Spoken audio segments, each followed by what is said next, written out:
Is North Jersey the first to celebrate 100 years of Christian service? No. North Jersey is one of about 3 or 4 associations in our state convention that has celebrated 100 years. The Bethany District has celebrated 100 years. The Seacoast District is the oldest district, so they are the first district, so they're well over 100, and I think Middlesex has celebrated 100 years, so North Jersey is probably number 4 in celebrating the 100th year. What do you find to be unique about North Jersey? Well, coming from South Jersey, because I'm a Bethany boy, but North Jersey it's a great mixture. We are Essex County, Hudson, Warren County, of course, Bergen, Passaic, Union counties. We're all these counties, but I think North Jersey brings to the table a level of academic competence. Many of our pastors are degreed. Many of them are seminary trained. Many are on a doctoral level, and that speaks highly of the caliber of preachers. Can you provide a history as you know it? As soon as I became a part of this church, I was included on the slate as a recording secretary, which kind of gave me a little feel for North Jersey. And at that point, I saw that there was a lot of potential. There was some excitement. The Congress of Christian Education was really strong with all the youth involved, and because I'm musically inclined, I worked along with Reverend Kevin Jones, who was then the pastor of First Baptist Teaneck, to form a choir. Reverend Joanne Pearson Collins was then the president of the Congress. And so even at that stage, North Jersey seemed to be somewhat progressive. Much of what I learned about North Jersey came from our church mother, Mrs. Shirley Beckham, who was then my administrative assistant, and she spoke highly of North Jersey back in the day, so to speak, when Reverend Mapson was the moderator, and Johnson from, I think his name was Johnson, from Metropolitan, when Zimmerman's and those names were large figures in the association, how the association was a strong association over the years, and I saw a decline. And there are reasons, spoken and unspoken, but I saw a decline, but always believed that an association should be stronger than a local church. And I believe that because an association is comprised of many churches, and if multiple churches come together and join forces, then that entity should be stronger than any single church in our district.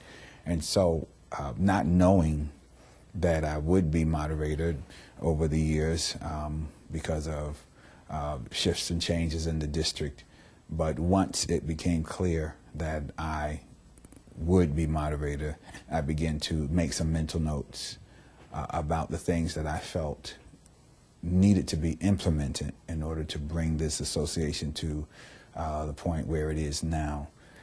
It has a strong history. We're 100 years old, so we've been around, and actually North Jersey is the association that set aside this church or consecrated this church as a Baptist church in 1941, I believe. So it's been around a while, and it's had an integral part in the life of Community Baptist Church. I'm not sure about all of the things that North Jersey did 40, 50 years ago, but in the last 20 years, we've seen our highs and we've seen our lows. And I'm fortunate to have had the opportunity to serve 2 terms as moderator and to see a level of growth and development in our district. And so it's had a great history. These last 8 years, I believe, have been phenomenal, not in terms of just my leadership, but in terms of the camaraderie among preachers, the support from churches, and the interaction that I've had with local congregations throughout our district. Share with us where you implemented changes that was effective in that growth. First of all, I kind of took a survey of our normal procedures in terms of our gatherings. And I noticed that, we were meeting all day, every day, and that really the attendance was not that great. We live in a different society, and people no longer take off work to come to the Baptist Convention or the association. And because of that, we needed to make an adjustment. Our first theme for our first 4 years was embracing the challenges of a changing society. And we talked about a paradigm shift. And if society no longer takes off work to come to a function like this, then that means we must make an adjustment so that the people can attend. So one of the first things we did was we moved all of our meetings to evening. And we eliminated the day sessions altogether. The only group or auxiliary that still has a day session is the women's auxiliary, and that's because particularly this year we're doing women's auxiliary and music on the same night, but usually they start with a luncheon at 12 as opposed to a breakfast at 7 in the morning, and then they go into the evening, which makes it for a shorter day. And we found that people were amenable to that schedule, and immediately the attendance increased because it was convenient for the working person. Another thing we did, we implemented regarding the Christian education piece. The challenge was to really focus on Christian education and not focus on programs and banquets and fashion shows. If we are a Christian education department, then we ought to offer classes and courses and empower the people through knowledge and education. And what we've done is we've taken our semi-annual session in February, and we've coupled that with our Congress of Christian Education, so that each night that we are gathering, we offer multiple classes for our congregation to attend.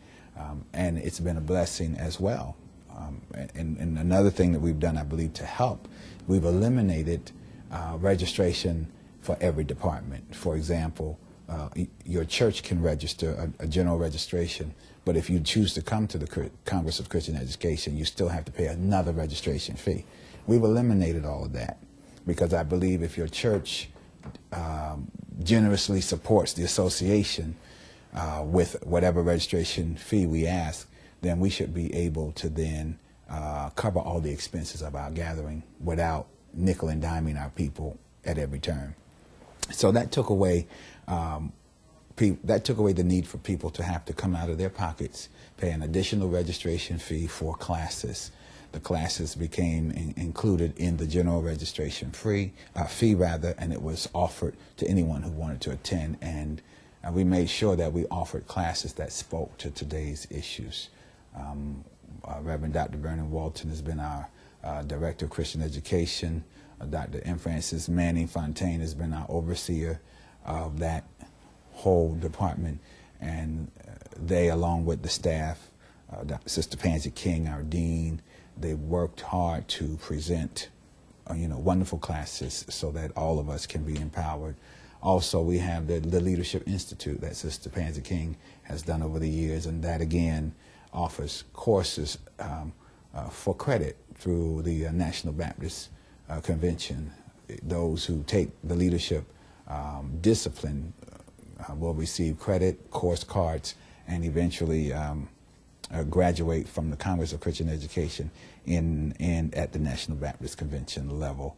So we tried to be intentional about really understanding what our churches need, what our churches, where we lack, what would help build our ministries, so that our pastors feel that the association speaks to the local church. That's one of the major things we've done in terms of Christian education, and it's been a blessing. Tell me the structure and how it exists from the different sessions and how they relate throughout the year. Okay. The hierarchy of the association, I'll start with the parent body. The parent body encompasses pastors and local churches. And in fact, that's the umbrella. The association is comprised of local churches and with shepherds who bring their flocks into a voluntary fellowship. And so the parent body is the umbrella that covers all of the other auxiliaries. In the parent body, we have the officers called the moderator, the first vice, second vice moderator. Then we have the recording secretary, the corresponding secretary, obviously our financial secretary, and our treasurer. We also have an auditor. And then there are appointed officers, that being the dean and the Congress of the director of Christian education, as well as the parliamentarian. They are appointed by the moderators. The first group that I mentioned, they are elected officials or elected offices. The others are appointed officers that may change. But that's the structure on the parent body level. Now, all the other auxiliaries also have a structure, and they are simply called presidents, first and second vice president, along with the others, secretary, recording, corresponding. They may or may not have the full slate that the parent body has, but basically they mirror the hierarchy of the parent body structure. And this relates to the development of the General Baptist and the National. Right. We are part of the General Baptist Convention of New Jersey. We are one now of 5 associations that comprise the General Baptist Convention. And the General Baptist Convention is a part of the Northeast region that's comprised of the area from, I think, Washington, D.C. on up to Maine. Then the Northeast region feeds into the National Baptist Convention USA Incorporated, which is where Dr. Judy Struggs is our president and our own Dr. Calvin McKinney is our general secretary. Now, in that hierarchy, you hold a certain level of responsibility as well? And on the General Baptist level, right now, I'm serving as the first vice president of the General Baptist Convention. Okay. Now, understanding that there are politics and how it establishes itself, there are changes and differences, and there has been some historical changes this year in relationship to decisions that have been made. Would you be able to share with us those differences and changes that were made? On which level? In terms of the North Jersey level. North Jersey there really hasn't been any changes in North Jersey. North Jersey is a part of General Baptist Convention, and we still are. The General Baptist Convention has experienced some shifts in that there is a new convention that's been established, and some of our churches are part of the new convention, and that's somehow been a point of questioning. But as a Baptist church, you can duly align with any other organization that you'd like to, because it is voluntary fellowship. And that's one thing I think we all forget, that even as a part of the National Baptist Convention USA Incorporated, many of our churches are duly aligned with American Baptist Churches, or ABC. And we're duly aligned for our own individual purposes. It doesn't negate the fact that we are committed or connected to one organization or versus the other. I think the tension comes probably because of the origin of the creation. And when you think about the origin, that's where people have their own opinions. But the bigger picture is that as a Baptist church, we can be duly aligned. We can participate on many levels if we choose to, because it's a matter of you registering with these individual organizations, and your registration or your fee gives you membership. And that's basically the only requirement that it costs to become a member of these organizations. Now, your stewardship later, once you connect with these organizations, that requires much more than a registration fee. And so what we've tried to do is preserve unity in our district, even among those who may have joined a different convention. We're still one in North Jersey. For example, when I share this, there are some churches in North Jersey, and they are part of the Progressive National Baptist Convention, which is not at all National Baptist USA Incorporated. But Progressive has no, even though they have a New Jersey convention, so to speak, the Progressive conventions have no district associations. And so in order for these progressive churches to experience some fellowship with associations, they are a part of North Jersey or other districts throughout our state. They can do that because they are Baptist churches. And so we have them even in North Jersey who participate on the district level, but on the national level, they are part of the Progressive National Baptist Convention. Does one have to live or have to exist in North Jersey to be a part of the North Jersey Association? Well, there are some churches in our district that are not in North Jersey. We have churches in Plainfield, that's certainly central Jersey, Hudson County, that's on kind of like the border. So you basically, again, it's a voluntary fellowship, so you don't have to live in North Jersey. It would be convenient if you did, but no, it's not a requirement. What about denomination? Yes, you should be Baptist. We are a Baptist association because if you're non-Baptist, then you may have a problem with the doctrine, our doctrinal teachings. And we cannot compromise our doctrinal teachings for the convenience of others who would like to participate for the fellowship but don't agree with our doctrinal teaching. What is your vision for the future of North Jersey? I would hope, well, let me start by saying my goal as moderator was just to raise the level of leadership and to hopefully create an environment to show North Jersey what an association can do if all churches, and there are about 45, 50 churches in our district, if all of us would just participate even on a small scale, the impact we could have when we all work together. I would hope that the next moderator would feel like as if he or she, as if they're inheriting a well-structured, a strong foundation, and that they would just continue to build on the foundation which we've laid. I don't expect the future moderator to be me and to mimic what I've done, but I believe the consciousness or the level of awareness has been raised, and I do believe people are looking for a different level of leadership going forward. So I would hope that we would continue in the vein of progression. I'm excited about the possibilities in the future. I'm very supportive of whoever the Lord will allow to become our next moderator. I believe it is my job to be supportive and encouraging, and I believe we have a great future. During your tenure, you have instituted another level of participation. Mm-hmm. There's a choir that has manifested and been consecrated. Share with us where that true logic of definition comes from and why it's so important to you. During our sessions, one of my struggles over the first 4 years was when we put our programs together and consider who would preach, we also had to consider the musical aspect of the association. And we usually relied on the individual church choirs to provide the music. Now that was challenging because as an association, the sessions must move from location to location, which means that whoever we choose to participate, they must have access, they must be willing to travel, all those things.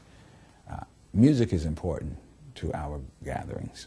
We all enjoy good church music, the hymns, the gospel music, and I felt that if we had a strong music auxiliary that would provide the music for our sessions regardless of where we are and regardless of who's meeting, i.e. the Congress or the women or the laymen, that it would be an added bonus, it would enhance our worship, and it would make our gathering more meaningful. So in our last year of our first tenure, we spoke to church choir members and basically in an impromptu kind of experience put a choir together for our semi-annual session when we were at Monumental Baptist in Jersey City. No rehearsal, anything. Just if you want to sing, wear black and white and show up. And I mean, it was phenomenal. it was phenomenal, and that began, if you will, that was the impetus for this music auxiliary. Then we sent word out that we're going to meet regularly and really prepare for the annual session, I believe, which was at the Calvary Baptist Church in Garfield. That was my tenured address as moderator. And it was in that session, this is the 100, that must have been the 96th annual session, that we presented the music auxiliary to the body at large, and they accepted the proposal to adopt them as an auxiliary of the North Jersey District Missionary Baptist Association. And so that was done at the Calvary Baptist Church in Garfield, and from that time to now, this organization has grown. They've developed offshoots, and that they have a dance ministry, step ministry, a young adult choir, and youth choir, and men's choir, all from that particular vision. And the Lord blessed us to do our first live recording last year. It's already been released. And as a result of that, they purchased their own robes, and so they are really a force that is added to our gatherings. They are significant to our coming together, and again, it raised the level of worship, and again caused the North Jersey, I believe, to become the leading association in the state of New Jersey. Instituting new ideas has been very interesting in your tenure. You also decided to reach out and create something different for the youth on the parent body side. Yes. Share with us what that really curtailed. I always believe that our youth, they have a presence in our church. It has been stated, where there are no crying babies, it's a dying church. And I suggest that where there are no children running around in an association, it's a dying association. And our young people should have their own platform to demonstrate their faith. And we, again, looked around and we tried to think about what would be meaningful to the young people aside from the Congress of Christian Education, which, Sunday school seems to be dubbed as something for children when Christian education is for everyone. So I wanted to remove the stigma from the kids, that attachment just to the Sunday school only, and create for them their own venue. And last year we had our first youth explosion at Solid Rock Baptist Church. It was phenomenal. Youth came out in a great way, and now we have a full-blown youth department. Reverend John Gamble gives the leadership to that. He's doing an excellent job. This year we're having a youth formal on Friday night, which is like an all-white affair. And the reason why I asked for that is because I want to teach our young people that we don't live in a leisure society, that there are some events you really must dress up for. And there is a place for social graces and social etiquette.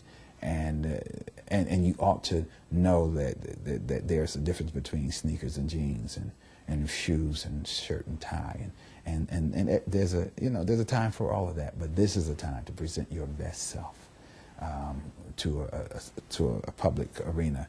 And so we're doing that this year on our Youth Explosion Night. I just want to lift the lid a little bit for them as well, but it's been phenomenal, and I'm looking forward to our young people doing greater things. Over the years, we've had a conference just for teenagers, and we had nearly 100 teenagers at, I believe it was the Ramada at the airport. It was phenomenal, and our teens expressed an interest in doing that kind of thing over and over again. And so they are interested. They're just not interested in the ideas of the older people. It's not that they don't want God, but they want God on their level. This is an iPod generation, and they're not looking for, as I always say, 8-track ministry. In relationship to what was instituted with the choir, I want to go back to that. You also started a concert, and you did your first concert CD. That project will continue? It will. Brother Scott Cumberbatch, and along with Crystal Wiggins, who is relentless, they will make sure that this thing continues. We have an awesome music department. These are some of the most committed people I've ever met. They come from all churches. They are faithful. They are excited. And they buy into the vision. They believe in it. They own the vision. And with Scott Cumberbatch, as he serves as the minister of music, along with the music staff, Reverend Minity, all the other musicians, we have a real chance of really becoming a chapter, if we wanted to, in the gospel music workshop of America. And to have this kind of music just on a district level is an amazing thing. So yes, I anticipate it moving on. I anticipate more recordings. I anticipate a musical presence, and I try to create a paradigm that somewhat mirrors the National Baptist Convention. When we go to the National Convention, it opens up with a musical, and I believe these things again kind of allows provide some kind of excitement for our gathering. It's different. And as I shared with the choir throughout our preparation this time around, that their presence ought to be different from any local church choir. We are the district choir. When people hear us, they ought to hear something different than what they hear on Sunday mornings. And so I believe they're embodying that, and they're providing meaningful ministry to our gatherings, but they're also providing inspiration for local churches. For when individual choir members come to the district, they go back to their churches encouraged, excited, learning new music, and wanting to do new music. And I'm grateful for these 8 years, and I'm kind of glad that they're coming to an end. It's been a wonderful journey. I've had great support, and I'm grateful to the pastors of these churches. It doesn't matter who you are as a leader. If you have no one following you, you're just taking a walk. I'm grateful for the pastors who allowed me to lead, who've come alongside, who offered their suggestions, their contributions. I'm grateful for the pastors who've invited me into their churches or into their homes. I call it their homes. Their churches are their homes, to walk with them through trial, through crises.